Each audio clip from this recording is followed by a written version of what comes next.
Salut tout le monde, j'espère que vous allez bien. Donc aujourd'hui, nouvelle vidéo zapping. Aujourd'hui les amis, on retourne sur X, se regarder encore énormément de posts. Comme d'habitude, on ne perd pas de temps, petit like pour la force, petit commentaire pour le référencement. Let's go, on commence avec la première séquence insolite de la vidéo qui nous vient de French Rap US et ça parle de Jake Paul qui a acheté un ranch à 40 millions de dollars les mecs. Donc c'est marqué, le youtubeur Jake Paul s'est offert un immense ranch de 40 millions de dollars d'une superficie équivalente à celle d'un département français. Par contre, ça c'est pas vrai parce qu'il y a un fact-checking juste en dessous qui explique que c'est pas vrai quoi, tout simplement. Donc vous pouvez voir. Donc dans le ranch, il y a quoi? Lac privé, centre de tir, piste de VTT, aéroport privé, terrain d'équitation, salle de musculation, forêt pour la chasse les mecs. Regardez. Par contre, j'ai coupé le son parce que c'est copyright, mais c'est immense.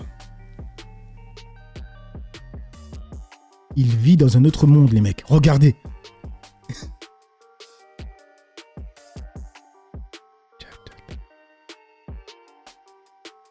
Regardez la taille du lac.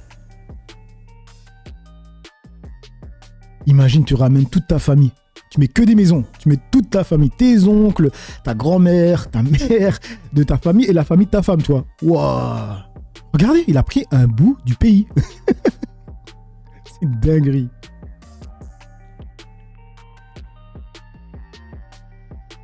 Non, il est réellement dans un autre monde, les mecs. Il est dans un jeu vidéo en fait. Hein. Même dans GTA, t'as pas un terrain comme ça. Bref, du coup, ça dit quoi dans les commentaires? Lourd. Jake Paul affirme avoir généré 250 millions de dollars de revenus grâce à la télévision, à la carte, les mecs. Regardez. All the influencer shit, the MMA shit is cool. It draws big pay-per-views. It's fun. It's super entertaining. There's more, shit talk. But none of that was really my goal. I generated $250 million in pay-per-view revenue, right? So that's cool. But money doesn't create legacy. And for me, this is my road to world champion. And it's about getting the experience under the bright lights to actually be able to compete at the highest level and to win and to do the unthinkable and to create one of the greatest hits sports stories in the history of sports, to go from Disney Channel to world champion in less than 6 years. Il faut quand même préciser une chose les amis, c'est que son ranch de 40 millions de dollars, c'est la moitié de ce qu'il a gagné en faisant le combat contre Joshua. Donc pour se faire casser la mâchoire, il a gagné plus de 80 millions de dollars. C'est la moitié de ça. C'est une folie. Hein. Bref, on enchaîne avec le post de l'anacorette penseur solitaire qui a marqué « La Bible déconseille de manger halal, c'est délirant d'entendre ça. Il est chrétien comme je suis martien. La Bible étant écrite 1400 ans avant l'apparition de l'islam. Le reste est pire, viande sacrifiée aux idoles, etc. etc. » Voilà, alors on est avec Néné God Bless, qui est influenceur catholique. Bonjour, merci d'être en direct avec nous. Je vous ai vu ce week-end sur les réseaux sociaux. Ça vous a énervé, en fait. Ça vous a énervé de voir ces restaurants qui deviennent halal. Et ce qui est intéressant dans votre discours, c'est que vous êtes assez raisonnable, j'ai envie de dire, en tant qu'influenceur catholique, parce que vous dites finalement, j'en veux pas aux musulmans, j'en veux à ceux qui rentrent dans cette mécanique. Exactement, bonjour à tous. En fait, par rapport à ma vidéo, j'ai évidemment poussé un coup de gueule. J'ai pris position parce que, en fait, on nous impose le halal dans les fast-foods et je trouve ça scandaleux dans le sens où, dans des grandes chaînes de restaurants, dans les fast-foods, pardon, les McDo, les Quick, etc., on nous Alors déjà, CNews fait une chose malhonnête, c'est qu'il nous montre des séquences de petits fast-food. En fait, là, la polémique, elle est sur quoi? Elle est sur les grandes enseignes, c'est-à-dire McDo, Quick, KFC, qui deviennent halal. C'est ça le problème, c'est de ça qu'il parle. Et là, il montre quoi comme séquence? Il montre des petits fast-food. C'est les randoms qui ont des fast-food dans les quartiers ou autour des quartiers, etc. Alors que eux qui ouvrent des fast-food sont eux-mêmes musulmans. Donc c'est pas des fast-food qui deviennent musulmans, c'est des fast-food. C'est pas des fast-food qui deviennent halal, pardon, c'est des fast-food qui sont ouverts par des musulmans qui sont de ce fait halal, tu vois. Et le mec, il parle des fast-food qui deviennent halal. Donc il parle du McDo, du Quick et de KFC. Et les images que CNews montre, il nous montre des Renois avec des petits fast-food qu'on voit constamment dans les quartiers ou autour des quartiers, tu vois. Déjà là, c'est malhonnête. Ensuite, je vais parler en tant qu'athée. Voilà, je l'ai dit plein de fois, moi je suis pas croyant et je vais aussi parler pour ma pomme, donc pas geste athée qui dit ce qu'il pense lui, d'accord? Moi personnellement, j'en ai rien à faire, je mange de tout, je mange beaucoup de charcuterie, vous savez, j'adore ça, tu vois, donc je mange aussi la viande halal, moi ça me fait rien, tu vois. Et comme dit mon pote, du moment que ça a 4 pattes, je le mange. Enfin bref, donc moi je peux comprendre parce que j'arrive à me mettre à la place des autres, donc je peux comprendre que eux ça les dérange, mais le problème dans ce que le mec est en train d'évoquer, c'est que son problème à lui, en fait, c'est le capitalisme. Parce qu'en fait, il parle de grandes enseignes qui vendent maintenant du halal. Pourquoi? Pour des pépettes, tout simplement, tu vois. Tout simplement. Donc, En vrai de vrai, il peut pas les changer. Ils sont là pour faire du chiffre. Pose le halal alors qu'on devrait mettre. À moins qu'ils lâchent une loi en disant, ben maintenant les grandes enseignes, comme les petits fast-food, ils vont devoir vendre de la viande qui n'est pas halal. C'est un peu bizarre, je trouve, tu vois. Une viande normale, quand je dis normale, c'est sans rite religieux, et mettre des alternatives pour les musulmans, vu que c'est une grosse communauté qui consomme énormément. Il faudrait mettre une alternative pour eux. Sur ça, il y aurait... Voilà, en fait, il veut imposer aux restaurateurs de vendre ce qu'ils doivent vendre, en fait. C'est comme si on irait chez un Italien, on va dire, bon, par contre, là, tu vends ça, mais il faut aussi que tu penses à vendre de la glace éthiopienne. Tu vois ce que je veux dire? C'est bizarre de vouloir imposer aux restaurateurs de vendre tel ou tel produit, tu vois. Aucun problème. Sauf qu'aujourd'hui, on nous dit petit à petit que certains fast-foods vont être halal à 100%. Et je trouve que c'est pas normal, parce que en tant que chrétien, et même pour les juifs, nous ne pouvons pas manger halal, c'est déconseillé par notre livre. Voilà, et après, ce qu'il dit, honnêtement, j'en sais rien. Moi, je suis pas un pro en religion, donc je sais pas si c'est vrai ou faux, peu importe, tu vois. Donc, au final, on peut plus manger dans certains fast-foods parce qu'il y a du halal. Donc, je trouve que c'est pas normal, sachant que on nous rappelle sans cesse la laïcité en France. Nous, chrétiens, chaque jour, on nous dit oui, vous nous embêtez, la laïcité, la France est laïque, patati patata. Nous, on le croit pas, mais en tout cas, quand bien même. Mais là, par rapport à ça, du coup, il n'y a plus de laïcité. On met du halal dans les fast-foods, dans les quick, etc. Là, on nous parle pas de laïcité, ça pose pas problème. Donc, je sais pas quand est-ce on va arrêter de se foutre. Et c'est là que je comprends pas, en fait, les mecs, quand ils parlent de laïcité par rapport aux fast-food et aux restaurateurs. J'ai pas compris le lien, en fait. Parce que s'ils parlent de ça, ça voudrait dire que quand on va dans un restaurant, on n'aurait pas le droit de mettre le voile ou mettre un signe religieux, tu vois. J'ai pas compris, en fait, le lien avec la laïcité et les restaurateurs. De la gueule des gens. Et il faudrait que les patrons de ces enseignes-là fassent passer la dignité avant l'argent. Parce que c'est bien beau de vouloir l'argent, mais il faut quand même pouvoir se regarder dans une glace. Mais c'est intéressant ce que vous dites, ça veut dire que vous, par exemple, en tant que catholique, vous vous dites, moi, catholique, je veux pas aller manger ou je peux pas. Tu penses bien que le gros patron, là, qui vend ça, il se dit qu'est-ce que j'en ai rien à foutre. Qu'est-ce que j'en ai rien à foutre, honnêtement, les mecs. Il se dit ça.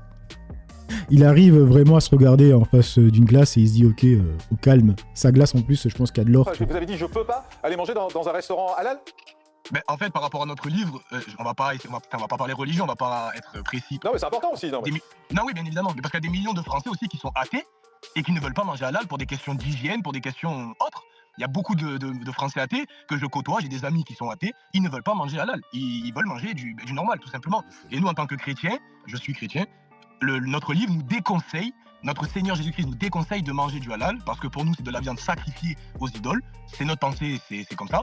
Et pour les juifs, c'est pareil, dans le sens où les juifs ne mangent pas halal, ils mangent kasher. C'est encore plus strict. Du coup, il y a Eric qui répond en disant « Acte des apôtres 15-29, les chrétiens doivent s'abstenir des viandes sacrifiées aux idoles. » D'autres exemples dans les textes, j'adore un athée qui explique le christianisme. Il répondait à l'anachorète, penseur solitaire, il lui a dit « Tu parles de vaudou là ?» Matthieu 24 notamment, l'islam est prophétisé comme un culte idolâtre. Voilà, là, ça parle que de religion. Moi, je n'y connais rien. Bref, on enchaîne avec Pascal Laurent qui a marqué pour bien débuter la journée. Et là, vous allez écouter les commentateurs à l'époque, comment ils parlaient. C'est une dinguerie. En tous les cas, moi, je connais plus d'un anaconda qui aimerait bien venir l'embêter un petit peu, cette jeune Cléopâtre canadienne. On dirait un petit manga un peu là, il y a tous les petits personnages qui sont contents. Et oui, c'est réussi, c'est de faire ça sur cette sortie. Puis, et ce sourire. Et ce sourire, ouais, vraiment, on se croirait dans les dessins animés. Des petits Pikachu de partout. Pour Viera, il se bagarre, Viera contre ses cousins. Je pense qu'elle aura mérité un bon bol de riz ce soir.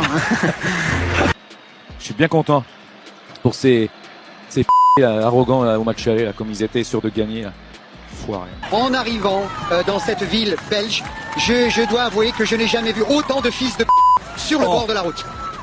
Bon, Gérard, mis à part ce genre de choses, vous êtes dans la localité de Yanyansi. On ne regarde même plus le haut du corps, on ne regarde que les pieds. Alors vous me permettrez, Annick, que je puisse lever un petit peu les yeux quand même, en dehors des pieds. Franchement, ils étaient en roue libre. On enchaîne avec BFM, c'est marqué « L'armée est un vecteur d'assimilation ». Lui, Sarkozy, propose d'obliger 10% des nouveaux migrants légaux à participer au nouveau service militaire. Donc lui, il avait parlé de la cocaïne, il avait parlé des feux rouges, des stops, et maintenant, ça. On écoute. Parce qu'aujourd'hui, officiellement, c'est le début du recrutement du nouveau service militaire. Et vous dites qu'il faut carrément aller plus loin. Le service militaire volontaire, il faudrait que 10% des migrants, alors des migrants légaux, qui arrivent en France, fassent ce service. Oui, écoutez, la proposition est basée à peu près sur la lecture du livre fantastique Le rôle social de l'officier du maréchal Lyotet, écrit à la fin du 19e siècle. Je pensais bien que vous alliez me sortir un militaire historique. Écoutez, pourquoi pas, il faut toujours... Ça peut pas faire de mal. Il est l'heure, après tout, qui montre en fait que l'armée est un vecteur d'assimilation avec une puissance folle. Lyotet l'écrit d'ailleurs, oubliez les guerres. Alors, on peut juger que la prévision de M. Lyotet était peut-être légèrement erronée, écrite à la fin du 19e, mais bon, il dit qu'en vérité, l'officier a un rôle assimilatoire, l'armée a un rôle assimilatoire, et moi je pensais que c'était une idée à suggérer. Voilà, je ne dis pas que c'est... Une sorte de loterie, c'est ça ce que vous dites, une sorte de loterie où 10% des nouveaux arrivants passeraient 1 an à l'armée. Oui, parce que... Ça me fait penser à Dewey dans Malcolm. Toi tu meurs, toi tu vis, toi tu meurs, toi tu vis. Ça va être quoi à la frontière? Ils vont dire, toi tu vas au service militaire, toi tu n'y vas pas, toi tu y vas, toi tu y vas pas. Puis on fait 2 choses avec ça. Un, il y a un rôle... En fait, lui, il veut les nouveaux indigènes. Vous savez le film Les Indigènes? En fait, ça va être les indigènes 2.0. Dissuasif, si vous voulez, parce qu'on peut questionner la pertinence de s'engager dans un parcours très dangereux pour arriver en France si on pense qu'il y a une chance sur 10, ou que sais-je, quel chiffre, de s'engager sous les drapeaux. Et deuxièmement, on garantit une espèce d'assimilation, quoi qu'il arrive. Et les travaux de M. Fourquet, d'ailleurs, le montrent très bien. Ceux qui sortent de l'armée ont des processus d'assimilation qui sont beaucoup plus réussis. Ouais, je vais y aller franco un peu ce matin, Pauline. Je trouve cette idée aussi choquante qu'inefficace, voire absurde.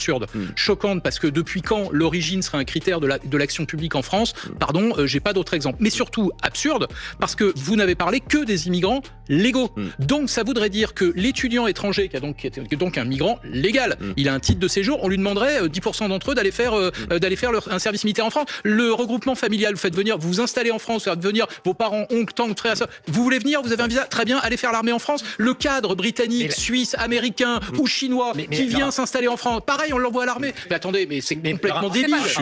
C'est débile aussi, parce qu'évidemment. Et oui, je parle même pas de l'âge, absolument, parce qu'évidemment, ça s'adresserait pas aux personnes de plus de 45 ans, j'imagine. Alors, je suis ravi de témoigner de l'énergie de votre réaction, cher monsieur, et je vous cache pas que dans ces je vais vous dire, pardon, je vous laisse répondre, mais votre idée m'a fait exactement penser à celle il y a 3 semaines sur l'abolition définitive des feux rouges.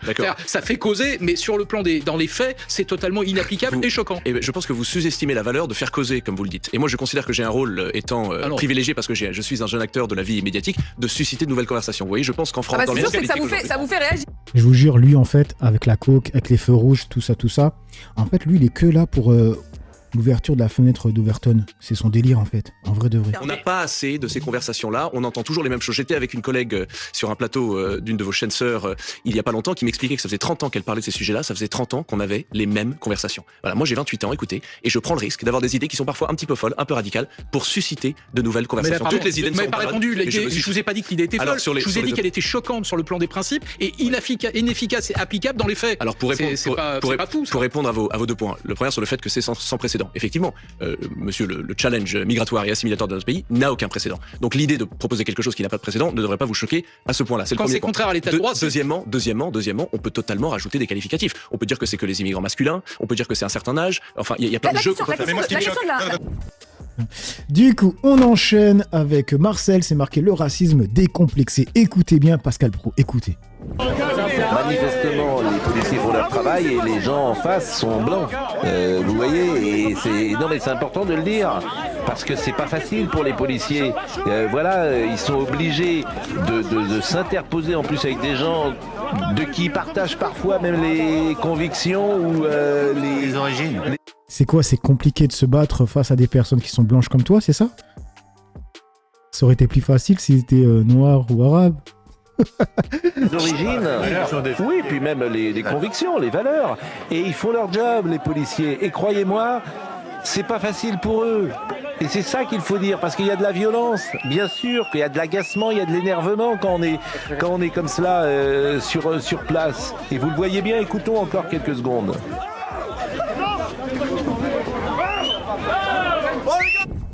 Du coup, il y a Jean-Michel qui dit « Bon, ça ne fait que confirmer une millième fois que ce pro est raciste. Il analyse absolument tout par le prisme de la couleur de peau et de la religion. Autrement dit, si ça avait été des types un peu moins blancs, il aurait pu les tabasser sans retenue et sans remords. » Bref, on enchaîne avec Alerte Info, ça parle de Jordan Bardella, c'est marqué flash. Le parquet national financier confirme examiner une plainte visant Jordan Bardella pour détournement de fonds publics et favoritisme dans le cadre de l'affaire du média training du président du RN qui aurait été financé par le Parlement européen. Franchement, si lui peut pas se présenter et que Marine Le Pen ne peut pas se présenter, ils vont présenter qui? Du coup, on enchaîne avec Impact qui a marqué Alerte Info, Jordan Bardella n'est pas candidat à l'élection présidentielle 2027. Donc j'entends bien que ces prochains mois, ces prochaines semaines, comme c'est le cas depuis un certain nombre de temps, vont donner lieu à un jeu d'essais de différence. Il n'y a pas de différence entre Marine Le Pen et moi. Oui.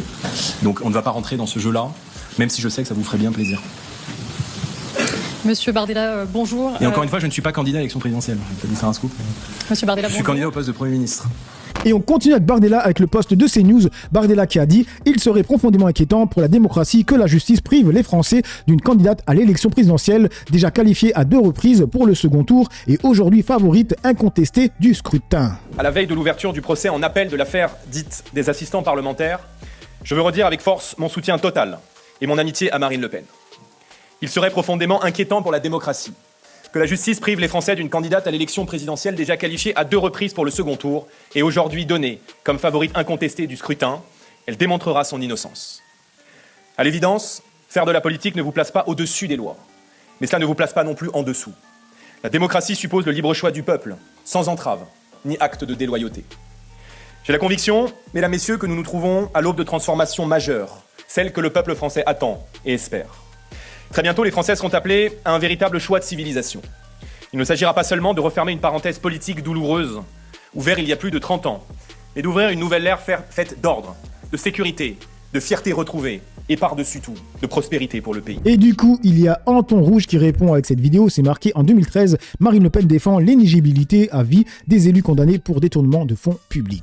Tout le monde est éclaboussé, mais parce qu'ils le méritent. L'UMP et le PS ont des listes de condamnés qui sont inouïes. Je propose d'ailleurs aux Français d'aller regarder sur Internet. Ils tapent élu socialiste, je me demande si la première occurrence n'est pas condamné, et pareil pour l'UMP. Et ils cherchent à dire, ah bah vous voyez, le Front National, ben non, le Front National non, et moi ma veste elle est immaculée. Voilà. Et ils auront beau essayer de s'agiter, ils n'arriveront pas à me salir, parce que j'ai une éthique, j'ai une morale, que je m'y tiens, et que moi quand je réclame l'éthique et la morale, je me l'applique à moi-même. Alors justement, est-ce qu'il faut un référendum sur la moralisation de la vie publique, politique, comme le souhaite par exemple François Bayrou? Oui, il le faudrait, mais que l'opposition réclame ça, c'est normal. Mais il me semble quand même qu'encore une fois, le Parti Socialiste a tous les pouvoirs. Et puis pour voter quoi?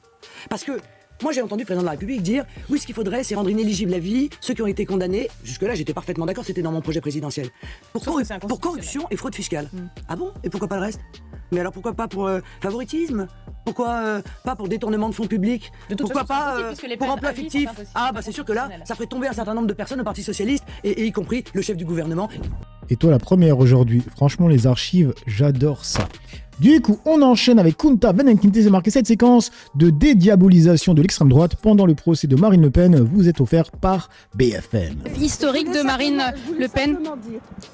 Alors attendez, on va lui donner encore la parole. Oui, je voulais simplement dire que Marine Le Pen, il faut lui retirer l'étiquette d'être raciste. Vous m'avez dit votre fille est musulmane. J'ai ma fille et mes petits-enfants qui sont musulmans.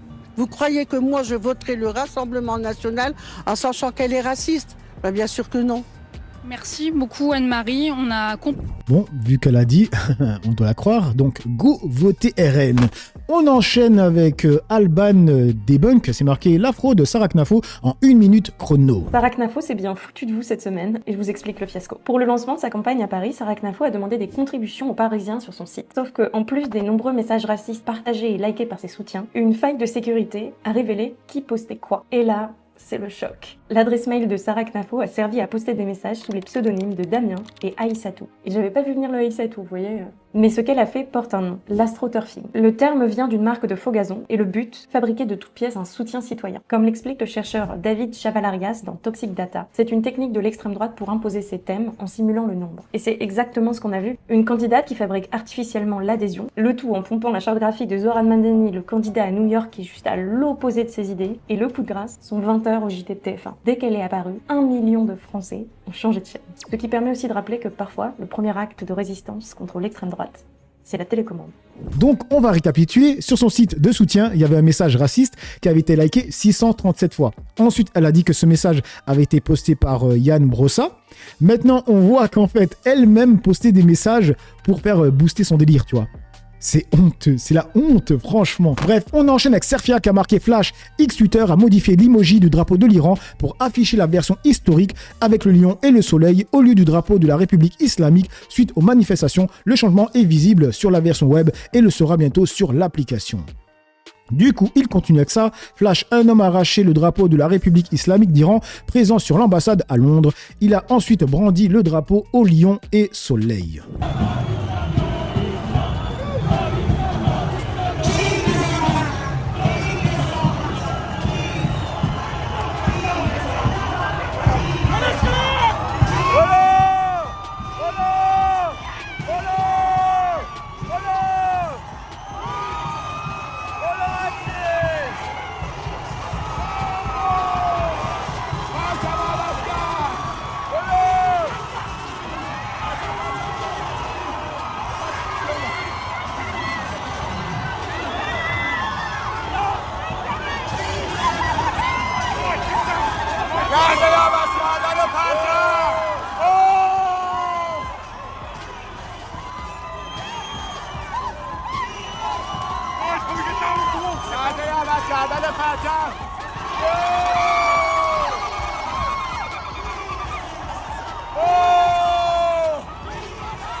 Et du coup, on enchaîne avec Little Think Tank qui a marqué États-Unis. De nombreux blessés ont été signalés après qu'un camion a percuté une manifestation en soutien aux Iraniens qui se déroulait à Los Angeles.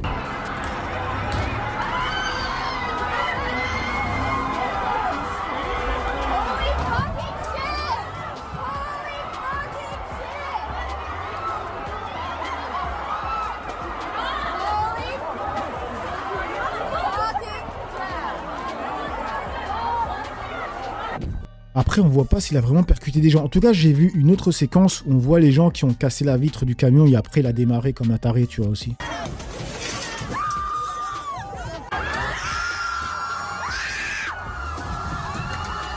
Et bon, je ne valide pas du tout, hein, calmez-vous.